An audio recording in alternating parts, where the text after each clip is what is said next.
Hello and welcome to Beyond the Point podcast with me, Ali Christensen. I'm curating the content I wish I had had as a dancer and creating strong, healthy, thriving dancers for the future. Not only am I your host and ex-professional dancer, but I own Align Fitness here in Huntington Beach, California, and I'm the creator of online courses for dancers such as lower body flexibility and turnout for dancers. This week on the podcast, we are leaving physicality behind and we are diving in with our podcast guests on some of the topics that are a little bit more taboo in talking about in our culture. We're touching on things like depression, anxiety, unfortunately, suicide. We're talking about bullying inside and outside of the studio and how we treat each other as peers, teachers, and a community within the studio and out. I want to give a heads up that this episode is on a more sensitive topic, especially if these are things that maybe you have dealt with in the past or continue to deal with. But I promise that both of us are coming from a loving, compassionate space as we talk about these issues that very much exist inside of our dance culture. And we have both seen them, experienced some of them, and see them coming up in our students' lives. We felt that it was very important to talk about this week, especially as we have recently had someone in our dance community who was very young and committed suicide. In the dance world, Boys Dance 2 has been a big movement as we're talking about the bullying of dancers, but especially boys inside of the dance world. This brought up how boys and girls can be treated differently, both inside the studio and outside the studio.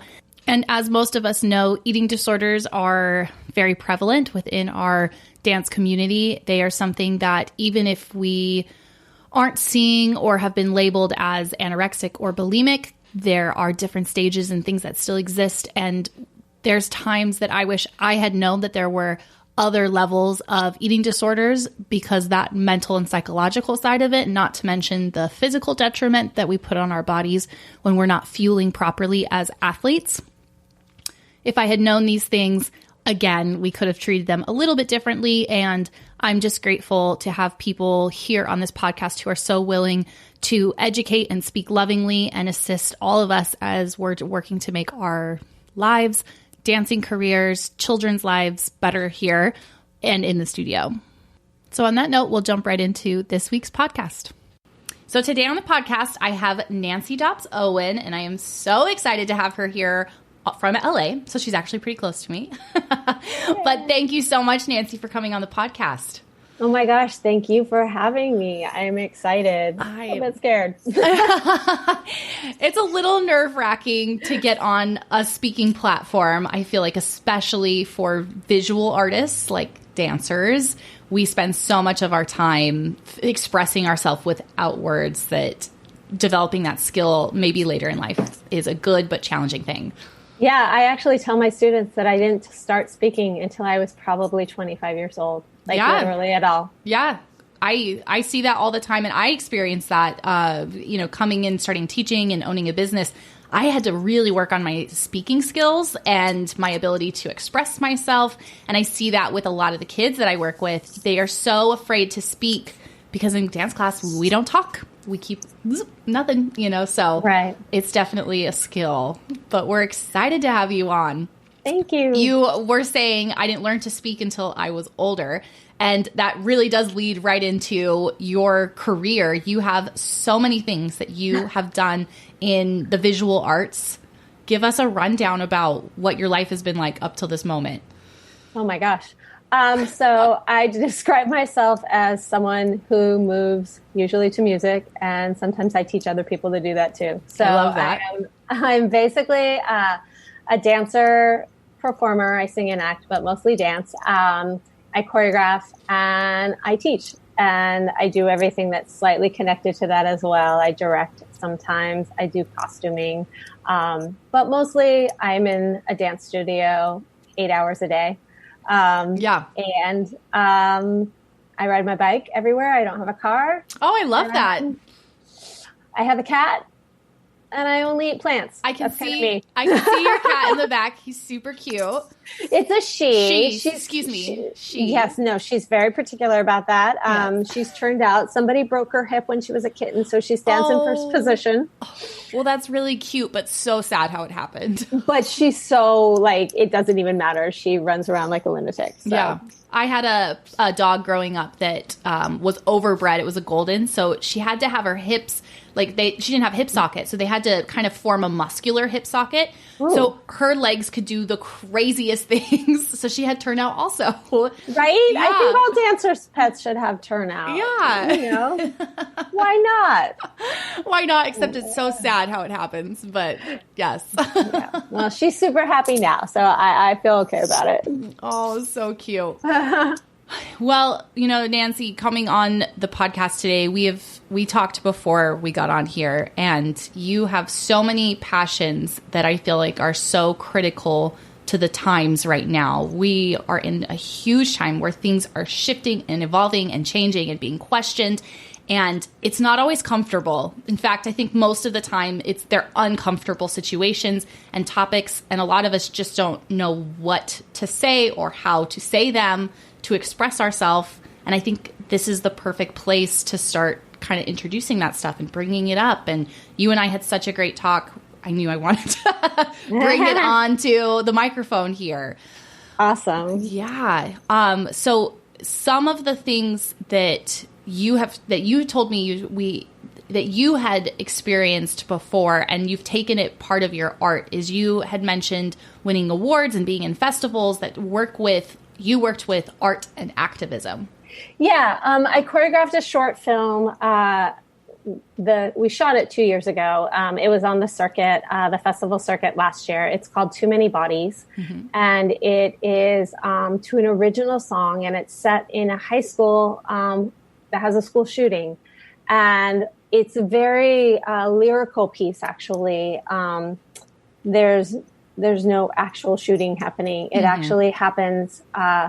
You hear the gunshots, but other than that, you can't really tell if the girl who walks through is turning back time or if she's a ghost. It's a little bit ambiguous, but it just shows you the lives that are lost. And we wanted to do it in this way that it could open up conversations with a lot of films about dance, or a lot of dance films addressing gun violence came out all at the same time. I think Marjorie Stoneman Douglas was a big trigger for a lot of filmmakers. So there were about 5 that all came out at once. And most of them were actually quite violent. And the violence is a little bit more off camera in a way. You don't see anything graphic at all, but it also is very emotionally engaging. And we did this film in a way to just start conversations. We wanted it to be something that parents could watch with kids, that kids could watch, that survivors could actually watch without being intensely triggered. But we do have a trigger warning at the beginning of our film as well. And our goal is to start conversations, because I think our country is so polarized in so many ways right now that people aren't talking. And if you can just start a conversation, you may not come to the same conclusion at the end, but you may not see the person that you're talking with as an enemy. They're just somebody with a different point of view. And I'm not dismissing right and wrong. There are a lot of things that are happening in our country right now that are just downright wrong and should not be happening, period. But for an issue like gun control, we are hopefully, this is still in the works, but hopefully partnering with a film called 91%. Literally 91% of our country actually wants common sense gun reform. Yeah. Republicans, Democrats, independents. So we are actually able to talk about it, but our media, our politicians are the ones that are very, very opposed. There's a better word. So I think that dance in particular, because it bypasses the intellect in a way and it goes straight to your heart, is a way of approaching social issues much more viscerally and honestly effectively, because we don't have to fight about it. We can just feel. And when you're feeling, you have a more, there's more hope to move forward. Yeah. I hope. Yeah, I think so. I agree. You know, it's been interesting. My boyfriend did not come from an arts background at all, and probably saw his first dance performance with me. And we have slowly over the years, you know, seen a couple things together, and it's been interesting to watch his evolution of that emotional understanding or comprehension. I shouldn't say understanding, because that's the beautiful thing about dance is we watch the same show and we get something totally different from your neighbor and the next person next to you. Right. So having those conversations with him starting out by asking, well, what did that mean? You know, what was happening here, to now where he's saying, I was thinking that this was probably representative of this, you know? Yeah. It's like, wow, that was not something that we actively talk about. He's not learning, quote, quote, to be more understanding or knowledgeable in dance. It's just happening as he has these emotional experiences, whether he labels them or that way or not. He's emotionally growing and artistically growing just by observing it with me. And that's creating a deeper connection that's connecting us, and it's connecting him with other people as he is most likely becoming more sensitive to what other people are doing, feeling, expressing, all from just watching a ballet with me. Right. Exactly. Yeah. It was so interesting. You know, I saw a performance of Giselle earlier this week, which is with Ballet West. Which is my all-time favorite ballet. I've danced Mirta several times. I've danced in a corps. I've understudied Giselle. Like, I could do that ballet every day for the rest of my life. But I hadn't actually seen it in a while. And I was like, okay, this ballet actually fits into today really, really well. Yeah, you can bring every single issue. You can bring in the issue of class privilege and white privilege and Me Too and coming together of women. It's such a powerful statement that all these women come together and defend. You know, he gets away with it at the end, which kind of sucks. But, you know, it's a really powerful ballet. Yeah.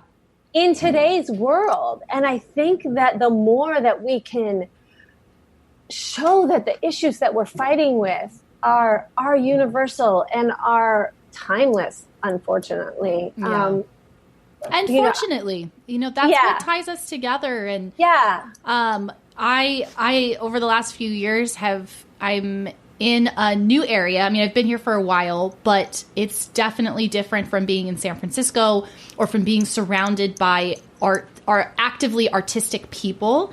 It's just a different community of people. And especially going through this last election, which I'm not going to make this political, but just my experience of realizing that the people who voted differently from me are not bad people. In fact, they're some of the best people I have ever known. And as we've had more conversations that started out heated and then went to a conversation and then went to understanding, it's like, I can see why that person chose what they did. It doesn't mean it's what I would choose, but that understanding gets deeper and deeper as I'm surrounding myself by people who are not like me. And I think that we, like you said in the beginning, have become so polarized in our opinions across the board, not just in politics, but across the board, in dance, in arts, and what should be in schools, in gun control. We are forgetting that we all just have an innate sense of wanting to be loved and wanting to take care of the people around us. And that's where our guided decisions come from. And that can be, like you said, tying this back, that's where we can take this back into the art you're producing, touching on that emotion, that love, brings us full circle without having to have a conversation. Yeah, it's important. It's very important. That's amazing. So as you've done this film, I also know that you've ventured into, you said directing, you've done acting, you teach dance, you've been a ballet dancer. You recently, I believe, wrote an article on bullying in what was it? LA Dance Chronicle. It's a 3-part series. I am finishing the 3rd part right now. I'm like, I'm gonna do it. It started out. It was so interesting because when the Boys Dance Too, when Laura Spencer, kind of bullied Prince George, and there was this huge outcry, and it got me thinking, and I couldn't stop, right? Because there were so many layers to what had happened. The first one was like, oh my God, Boys Dance Too. How could you not see that? And then all these beautiful photos of hyper-masculine men flying through the air. And I'm like, wait a minute, that's not all of dance. Like, you don't have to be super masculine to be a dancer. And then the levels of bullying. And so I started this, short little essay for LA Dance Chronicle. I said, I want to look at this, and it'll take me a couple of weeks. Oh my gosh, I started this in November. I've now written a PhD dissertation, it feels like, on but the second article, which was on bullying and how the differences between bullying of boys versus bullying of girls manifests in the dance world. And my background is ballet. I think it's more accentuated in ballet, but it goes across the board. But I speak mostly to ballet. That boys are they're bullied outside, but they're not actually bullied for dancing. They're bullied for what the perception is of their sexuality because they dance. But then they come into the dance studio and they're treated like gods. Like, once they're in the studio, that bullying stops. And it flips. And the girls are the ones that are bullied. And the girls are bullied from every direction. They're bullied from each other. They're bullied from their teachers.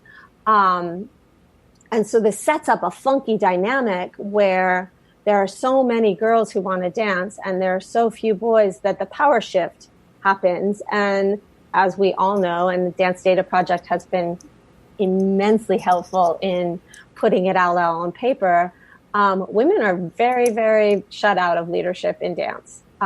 It's across the board, particularly ballets, which I mostly look at, but it's true in modern, it's true in Broadway, it's true in film. That changes. And, it's very interesting. I'm going to just jump in real fast. I don't think I've ever really thought of it like that, because in the fact that I'm very aware that there are not a lot of women choreographers. But as I think about the hierarchy of each company and studio, maybe not studio, I feel like a lot of studio owners are female, but companies, they are predominantly male. How did this very small percentage of boys who dance then rise through to be the heads and leaders of the dance world? And that's phenomenal for them, but the percentage is off for sure. Oh, so off. Yeah, I've never thought of it that way. Yeah, and I think that bullying is actually a huge part of that, because women are so shut down as you go through. You can't be a leader if you can't talk. You can't be a leader if you're terrified of standing out. And you can't be a leader if all you're doing is trying to be good enough to fit in. Boys are nurtured. First of all, you don't have to be quite as good. And I know men don't like to hear that, but you don't. To start, for sure. When I was one of the studios I trained at, we joked, because it was true, that the only qualification the boys had to do at a very young age was all they had to do was breathe. If they could breathe, they were in. I found a tweet just randomly. I had no idea who this person was. I was going through Twitter one night, and some person that I don't know, but I used her tweet in my article, basically said, went to a performance, and the girl's bio was like, started dancing at age 4, speaks 10 languages, Boy, walked into a studio at age 16 and said, ooh, lots of girls in here. Girl is the third mouse from the left. Boy is the prince. Yeah. And statistically, that's just what happens. But the men, I do want to say the men who are making it into companies are phenomenal. But statistically, as we start out training, That's very true. It's such a low percentage of men who are dancing, especially in America, that they get the attention. I think if they want it, they get all the attention to drive them to that prince role and professional role if they're willing to take it and put in the work. What I discovered, though, even more than that, is that they are also nurtured much younger to create a choreographic voice, to create a leadership voice, that the male company leaders are already looking at who's going to take over for them. And they're not even looking at the women. They're literally not seeing them. They are only looking to the men. So the men are being mentored and nurtured and brought up from a much younger age. So Justin Peck is a perfect example of this at New York City Ballet, right? Pulled out of the corps super young. And not to diminish his talent, he's an incredibly talented person. But you can bet there are 20 women in that company, at least, with the same qualifications at that age who no one noticed. Yeah. Right? Because, and it's hard to say, oh, woe was me, they're in New York City Ballet.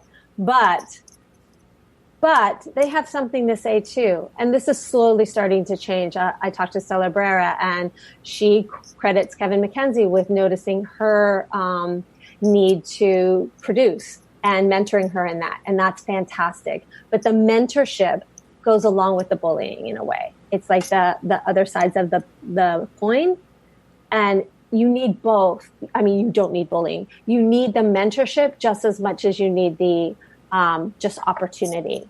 And so I think that what happens is that in addition to being shut down in the studio system, in the training system, the men are also mentored above, even beyond becoming dancers. They're mentored very early on to be leaders. And the few women who do that model themselves off of men. So you don't get what you would think are empathetic, female-oriented leaders. And I'm generalizing, of course. There are exceptions to all of this. You get every single person I talked to said, I love, X, Y, and Z, but the worst person I ever worked for was a woman. And you see it in politics. You see it in corporate America, that the women who are able to push through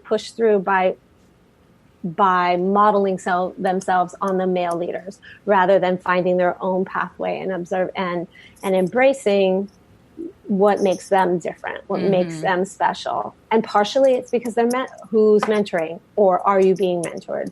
And there are exceptions to this. Amy Seward at Sacramento Ballet is doing amazing things, forging her own path, creating from a very powerful yet definitely female-oriented perspective.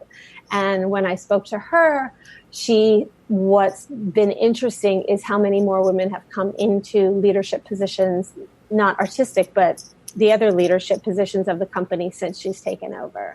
Yeah. And so I think that all of this stems from bullying of dancers, both men and female, and what they have to do to protect themselves and come up through the ranks as dancers, as leaders, as choreographers and teachers.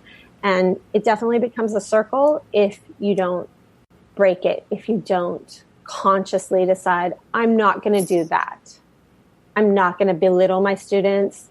I'm going to do X, Y, or Z. I'm not going to shut down the women who have different voices. I'm going to nurture them.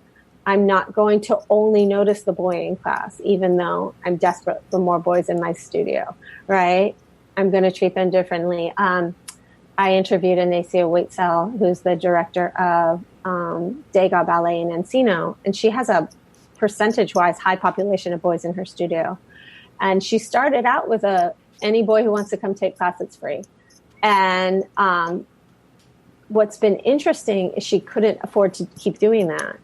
It hasn't changed. Like the percentage of boys hasn't changed because they have to pay. Right? Yeah. She still has high percentage of boys in her studio. Yeah.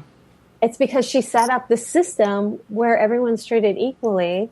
And her studio's pretty small and has a huge percentage of dancers moving on and doing well at competition. They just do Youth American Grand Prix. They don't do any other competitions. But it's definitely like the future Yeah. And the boys and girls are trained together, and everyone is taught to jump. Everyone is taught to be flexible. Everyone is taught both parts of it, so they become much more well-rounded individuals, well, and that whether they supports, become dancers or not. Yeah, and that supports the emotional well-roundedness. And then it's recent to recording this podcast that there was, a young boy who committed suicide, and in the dance world, and that lends an ear to how we are treating ourselves, treating our fellow dancers, both as teachers, mentors, directors, and student to student, parent to student, expectations. There is a lot inside of the dance world that emotionally needs to change. The way that we communicate and treat each other. I guess it's not much different than what's happening out in the real world if we're looking at in studio and out studio. But there is a lot that needs to change, and that leads to depression. It leads to anxiety. It leads to so many things that I'm seeing my students, that I myself went through, that I know other people are going through. And it all starts, it can start and end inside of the studio, but it really does have to start and end with each of us making the decision for ourselves that we're going to treat the others and ourselves with more compassion and love and communicate and all those things. Yeah. I also posted about Lachlan Brooks, and it's a real loss to the community, to his family. Yeah. I don't know him personally. I have several students and teachers who do. And I think he was hiding very well, from what I understand. Yeah. I think most people are. I feel like most of the time when we have this situation, it's something that we don't expect. I also didn't know him, and I just bring it up because it is an issue in the world, and the depression and anxiety and suicide rate is very high. It's the highest it's ever been. And it's just a place that hits home when you see a young dancer who's very talented, who's in an amazing situation. And I say amazing lightly, but it just shows that just because the outward is shiny and glittery and looks perfect does not mean that we are happy and that we are taking responsibility for our own happiness. And, that comes from inside out, and also the situation that we are creating. I think this is an issue I take very seriously as a teacher and as a human. I'm very honest. I have chronic depression. Mm-hmm. I struggle with suicide a lot. I have struggled with serious eating disorders and anorexia throughout my career. Mm-hmm. And I don't say that it's cured. I have had episodes very recently. So I have kind of a radar as well for my students. Yeah, I'm sure. And I'm like, oh, I feel you. You are one of me. So I do reach out more than maybe more than why sometimes, but I'd rather reach out and be wrong than reach out and not reach out mm-hmm. and miss something. Well, just knowing that somebody sees me means so much, because I think we all try to put on a happy face at some point in life, and most of us most points in life. And there's stuff going on, whether it gets classified as just a bad day, depression, down to suicidal thoughts, whatever you classify it as, that's something you're feeling. And to have somebody notice that you aren't showing up the way they have seen you show up before, right, or that they feel that something's just not right, whether you're like, oh, I didn't actually realize that, I'm not having a good day, or it's, yes, that's absolutely how I feel. I've been feeling that way for 3 months, whatever it is. Yeah. Just being noticed can make a world of difference in my day and in others. I think what's slightly different in the ballet world or in dance performing particularly is it is our job to show up, and it's our job to especially when you're in a professional situation, your job is to show up whether you feel like it or not. And so to have a place where we can erase the stigma and go to, whether if you're in a company or if you're in a union, part of the problem is so many performers are freelancers. So we don't actually have someone to go to. Yeah. Like there isn't anyone when you're working job to job. I don't have a boss right now that I could be like, hey, I'm having a really hard time. What resources are there for me in this company? Just, as an example, versus a company dancer. Every single ballet, modern, jazz, whatever kind of company you have needs to have somebody on staff like that. Period. You have to just start putting it into your budget with the physical therapist, with the ballet master. You need somebody on staff who is there for your dancers, for your performers, for your staff members' mental health, because your teachers who are holding all of these kids, especially in a big school, are holding all of their emotions. They need something. They need somewhere that they can talk without being judged or criticized or dismissed. Oh, it's fine. Or we've got it. You don't have to worry about it anymore. Well, we do worry about it. Yeah. And if we see that it's not got, then we need to be able to follow through without being told that it's none of our business, because these kids are in our classroom every day. Yeah. Right. So I know I'm mushing 15 things together right now. That's okay. We like the mush.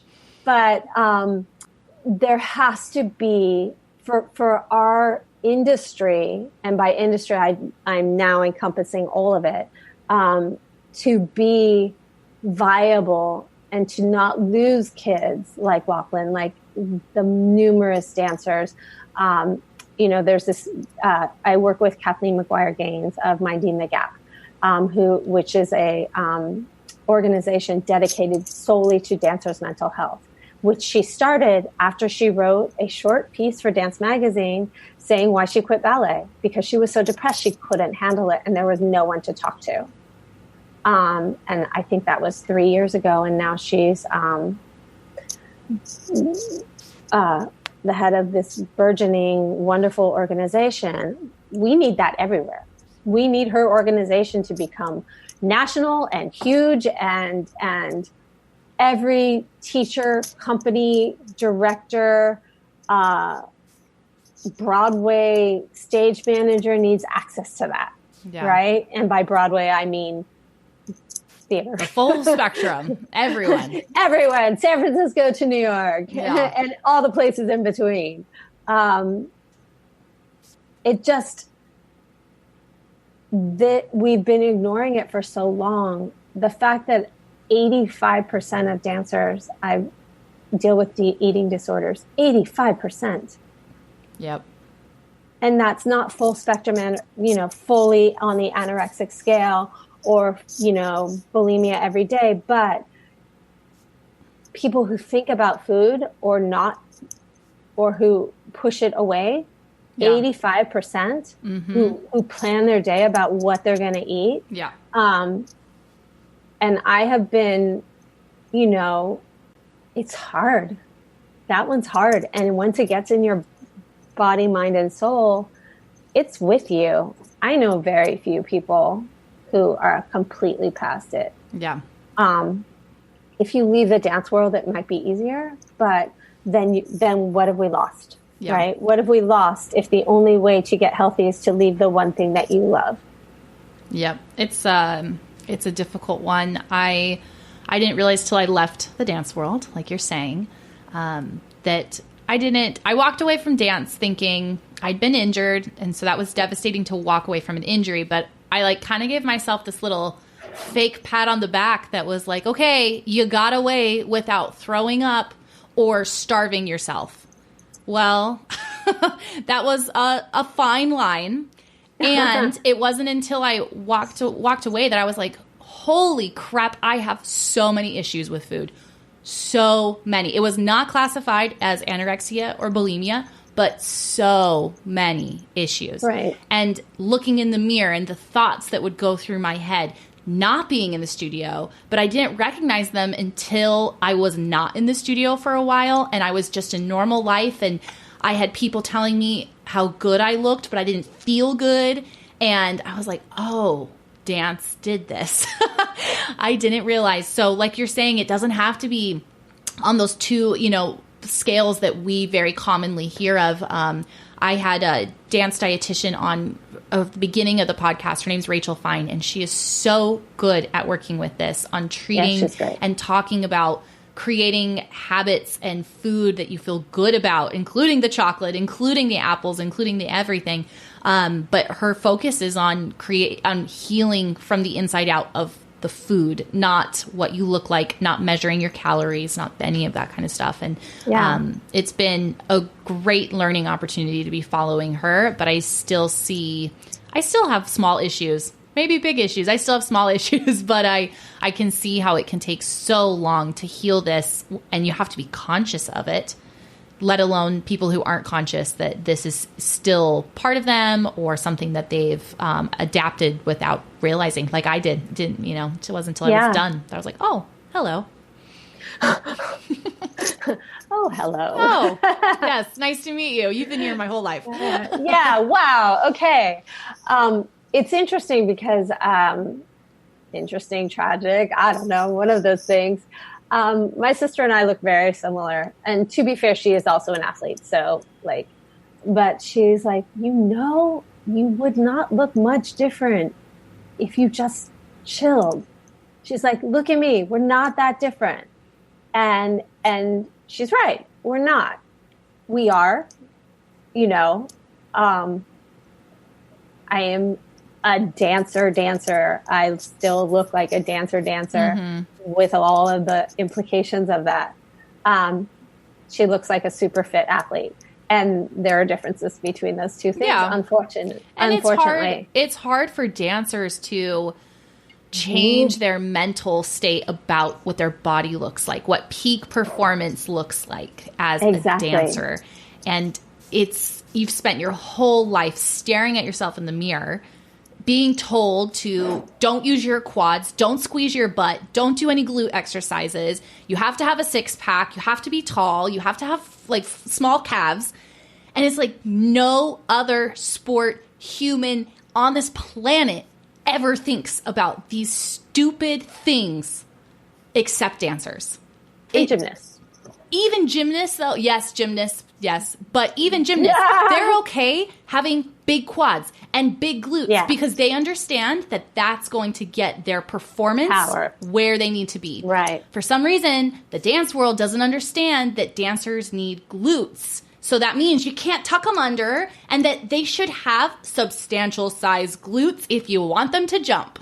So, it's still not understood. And it's just this crazy range that we as dancers are the only ones who are so critical of every little small muscle in our body, as opposed to what does our body do for us? Does it get you in the air? Do you get your legs straight? Do you have the function of your foot? Can you do those pirouettes? Not, oh no, my hip was slightly out when I did the pirouette. I better stop eating. Right. Right. There's no connection between what you ate for breakfast and whether or not your hip is under. Yes. It's a big problem. It's a big problem. Yeah.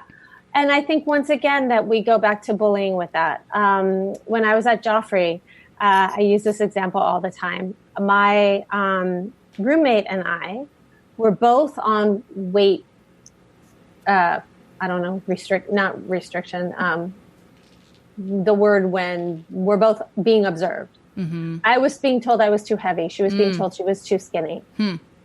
We were literally the exact same size. Interesting. So the thing with this whole part of ballet is it's really not about the aesthetic of ballet a lot. It's about the power.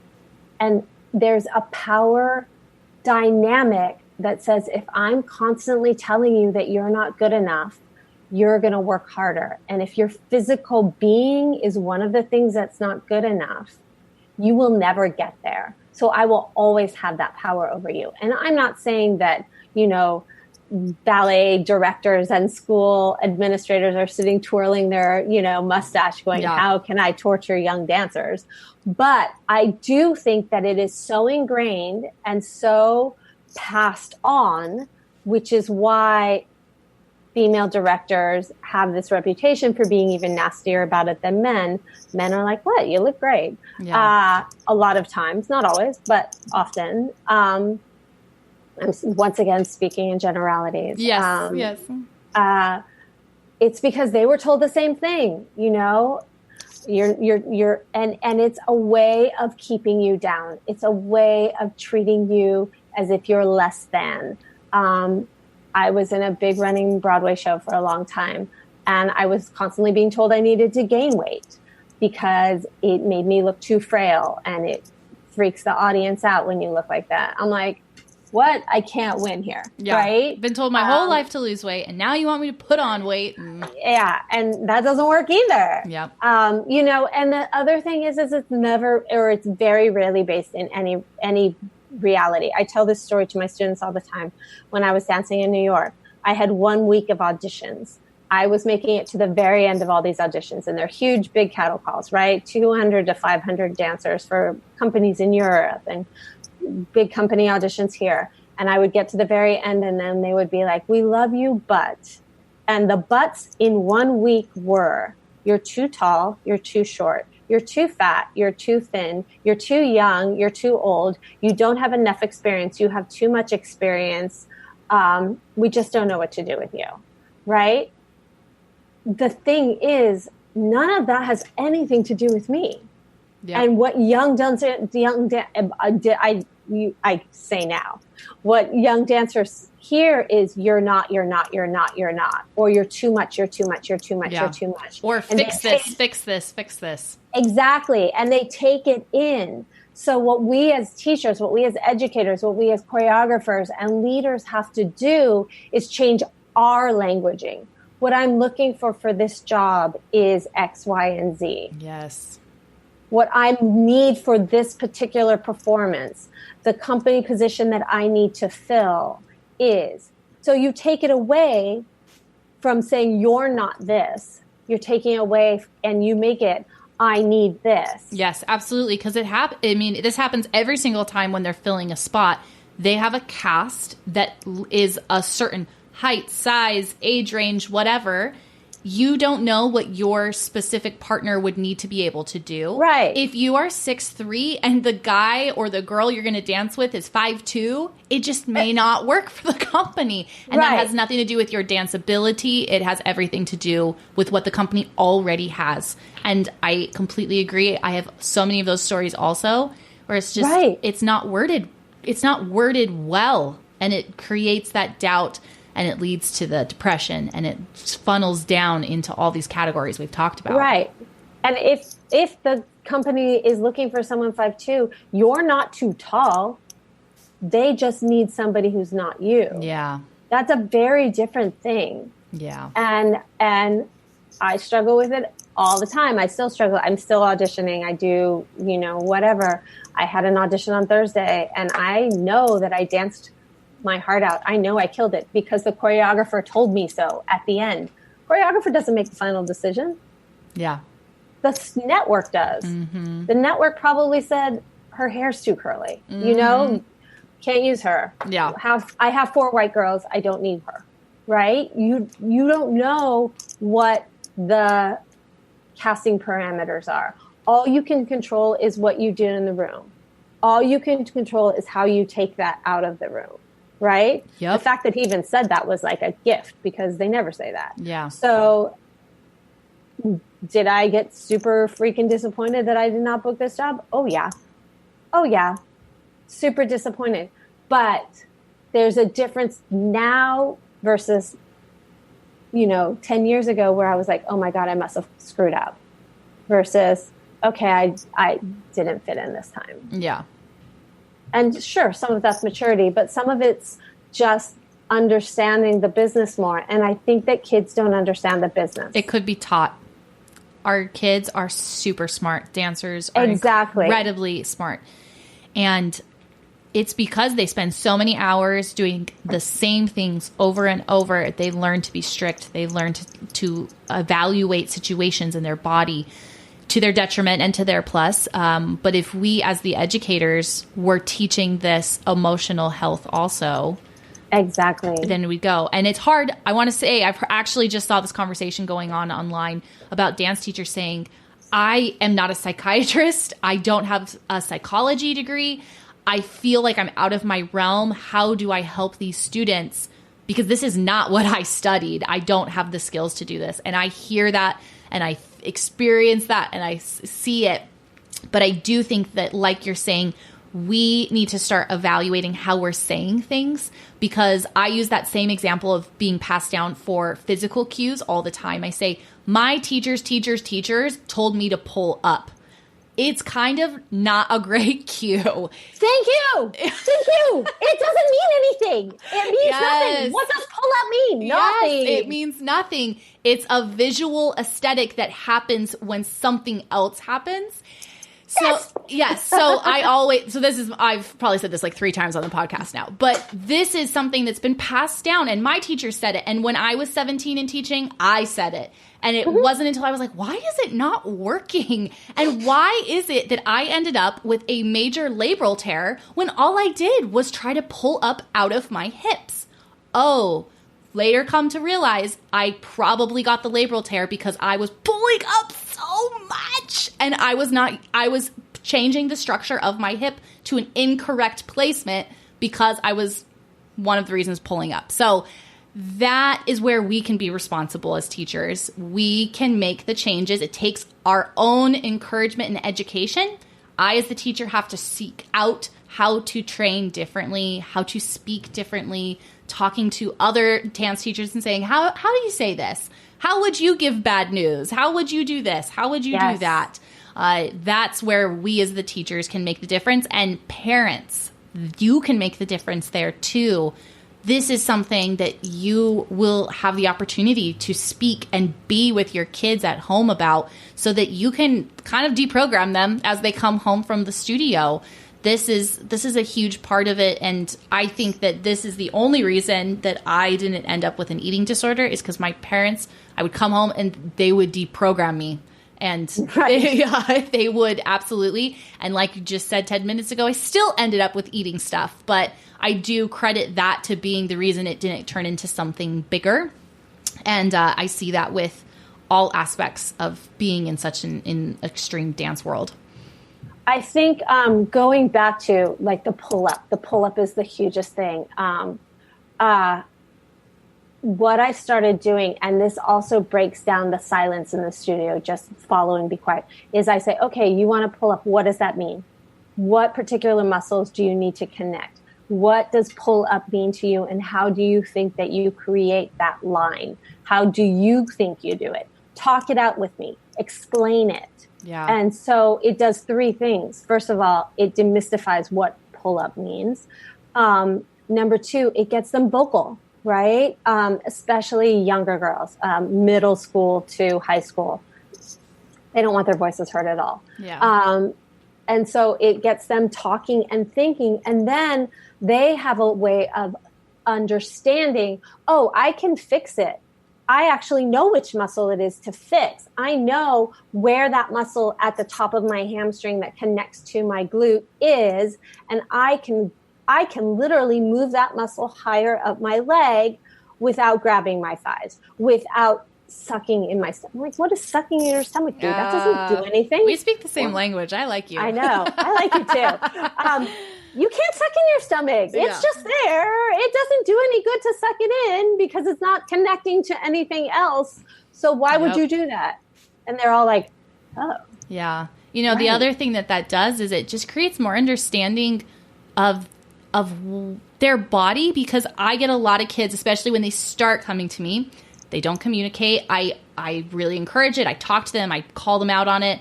I always tell them when I say, what are you feeling? There is no wrong answer. I'm asking you what you are feeling. And a lot of the time they don't know how, they don't know what to say. And it still happens with a couple of kids I've worked with for a while. I'll say, okay, what are you feeling? And they're like, well, and they'll say, and then I said, did you feel a difference? And they go quiet. And I'm like, so I know that means no. And it's okay to say, I don't feel the difference between pulling up and pushing out to the moon. It's okay to say, I don't feel it. Can you say it another way? Can we do it another way? Because especially for me, where I work in private settings and small group settings, I'm here to make it work for you. And I think every dance teacher is. The challenge is when you have 15 or 20 kids in a studio, that's a little bit of a different atmosphere. But at the same time, every teacher is here to make them, each individual, the best dancer. So your kids being able to say, I'm sorry, I don't understand. I don't feel that in my body. Can you help me? Can you say it another way? Can you show me? I don't know a dance teacher that's going to say, no, sorry. You do. I can see it. I do know teachers like that. And it makes me sad. But the thing is that we get really caught up in our agendas as teachers. And I think what we need to do is back off, slow down. You don't have to do 400 steps per class. If you do 3 or 4, and maybe you don't get to everything every single day, but you've really broken something down and they really understand the difference. And I'll sometimes do a tendu combination 4 times. Yeah. And that's what builds on top. That's what makes their petit allegro better. That's what makes their grande allegro better, by how you've set up from the beginning. So if you as the teacher can be a little bit more aware of where you're building to, not just, okay, we got every combination done. We did a petite, we did a grande allegro, we did adagio, we did this, Yeah. You're going to be setting your kids up for more success and to understand themselves and get farther. Yeah. I wanted to go back to what we said about teachers not being psychiatrists, because it's true, we're not. Yeah. And we're not doctors either. So I always will say, please come to me, and I will send you to a person who knows what they're doing. Yes. I am very clear that I am not a doctor. I am very clear that I am not a psychiatrist. I don't have that training. I am an empathetic ear. But I will not, I'm not your shrink, and I do not know what to do in that situation. So I definitely will pass you on. I will make sure that transition to that next person happens, and I will still be here for you if that person doesn't work out and you need more help. Yeah. But we do have to be careful that we don't cross specific lines, because that can be dangerous for the kid or the dancer if they're not a kid. With physical stuff all the time, I'm like, if teachers are giving you physical advice, if they've had what they think you have as an injury, they're going to be very generous with their advice, but they don't know it's the same thing. A lot of things present similarly and have very different treatments. So we do have to be very conscious of what we were trained to do. Now, there are teachers who are trained as physical therapists. Yes, there are teachers who are PTs, and that's phenomenal. And more power to y'all. Yes. But you're right. It happens for me too. I have a lot of education. I do. But technically, I'm a trainer, and I'm not a PT. I work in a sports injury clinic. I have an amazing opportunity to learn from many doctors every single day.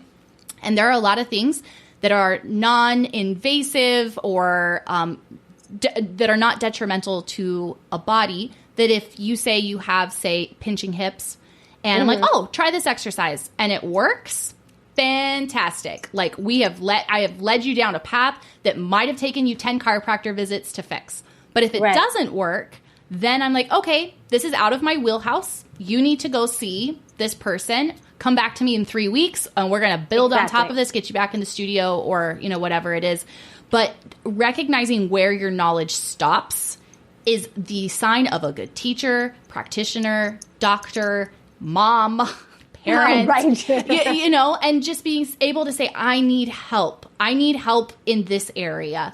Let's just say that's what makes us a good human. Not giving advice of things we don't really know anything about.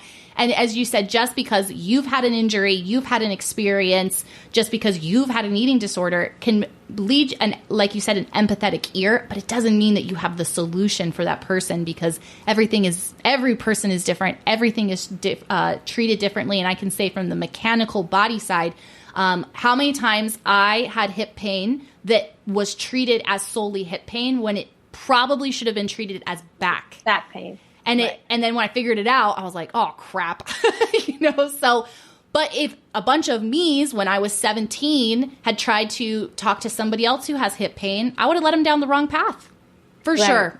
So we do have a very strong responsibility as teachers and parents, as adults to just know where our knowledge stops and to reach out and know that you're doing the very best for your friend, kid, a family member by reaching out and saying, hey, let's find a psychiatrist. Let's find a dance trainer. Let's find an eating disorder coach, whatever that is. You're doing the very best you can when you do that. Yes. I have nothing to add. Oh, it's so good. Oh my gosh. We are coming up on our time because oh my gosh, life goes so fast when we're on the podcast. Right. This was so amazing. Thank you so much for coming on and sharing everything. Thank you for having just me. Opened up, and I really know that people are going to be able to grasp onto what you're saying, and I'm sure you touched a couple people that haven't been talking about what they've been experiencing. Oh. And I hope everyone who's listening knows that myself and Nancy are people that you can reach out to find guidance you need. So, Nancy, where can they find you on social media? I'm easily accessible on Facebook, Instagram, Twitter. My handle is the same on all of them. It's Nancy Dobbs Owen, NancyDobbsOwen. And also my website is nancydobbsowen.com. So you can find me there. Yes. Yeah, I try and keep it consistent. Love it. I love it. Nancy has some great little videos on her website from directing. Do you have that video in the high school? Yeah. On there? I thought so. I thought that's where I'd seen it. So. I do. And you can also, if you're interested in political activism, toomanybodies.org is our website, and you can find voter information and outreach information and support if you are a victim or you know a victim of gun violence. We have all of that on the website as well as the video. So once again, toomanybodies.org, all one word. And there's a ton of resources on that website as well. Wonderful. And I will link all of that below so that you guys can easily have access to it. So, Nancy, thank you so much for coming on today. Thanks for having me. Wonderful. Anytime. Thank you, Nancy, so much for coming on the podcast. I just love what she was talking about in the way that we communicate. And I think that that is key across the world, in any atmosphere, in any sport or religion or politics or family communication. It's how we communicate. I think a lot of people's intentions are pure, and our communication skills get to improve as we are sensitive to who we're talking to and what might be their life experience that would put on the filters for them to hear something a certain way. I definitely have no control over how you feel. I can do my best to be my best self, loving, compassionate, but ultimately how I feel is up to me and my experiences. But I do think that how I sense and work on my communication skills are very important, and one of the reasons that people enjoy being around me or enjoy working with me. I definitely know that is something I have to do actively, is think about how I'm saying things when it comes to physical cues, because person A is going to hear something different than person B, and the cue that worked for A doesn't always work for person B. So as I stay sensitive and try to come from where they're coming from, whether that means they're an 11-year-old or a 33-year-old or a grandma, that really does assist me to figure out how to communicate better with them, among many other factors in that. So as we both said in the podcast, we are not therapists, but I'm always happy to hear your story and to see you and to hear you and share a little bit of my love with you. If this is an episode that rang true for you, or you know somebody who deserves to hear some of Nancy's story, please pass it on. These are those little shows of love that you can do for your friends, your teachers, and your coworkers. These changes start with you, which means they start with me. And this is one way I'm making a change and bringing a voice to stories that haven't been told and things that get to be changed.